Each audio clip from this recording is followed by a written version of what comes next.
रामकृष्ण हरी. आपण आज आमच्या गावाशेजारील तिगाव तांडा तालुका वडवणी येथे आलेलो आहोत. तरी त्यांना एक समजा आपण विहिरीचा पॉईंट काढून इथं दिलेला आहे. आणि पॉईंट असा आहे की सध्या वलं लागल, थोडंफार समजा पाणी येऊ शकतंय, पण जास्त काय लागण्याची शक्यता नाही. कारण हे भाग असा आहे की एकदम माळरान आहे आणि ड्राय भाग आहे एकदम.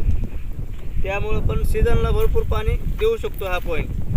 अशा हिशोबाने आपण एक इथं पॉईंट दिलेला आहे. आमचे मित्र आहेत गावातले, यांचा पॉईंट आपण बोरचा पॉईंट आपला व्हिडिओ आहे यूट्यूबला, तर त्यांच्या दाजींचा पॉईंट आहे हो. त्यामुळे त्यांनी आपल्याला बोलवलं आणि आपण इथं पॉईंट काढला. पण तुमचं नाव सांग. अशोक किसन मोठ्या अशोक किसन राठोड, तालुका वडवणी, जिल्हा बीड.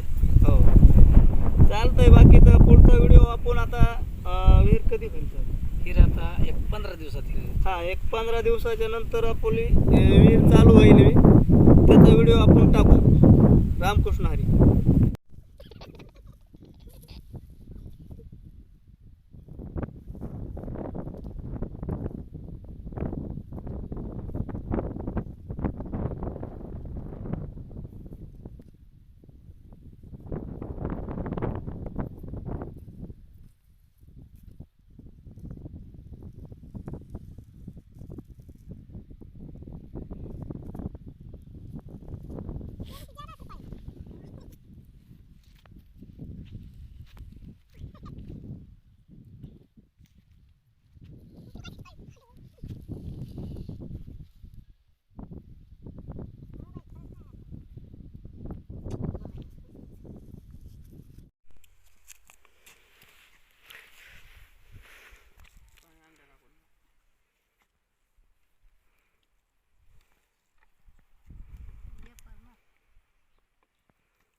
चला घरात पिसा मार.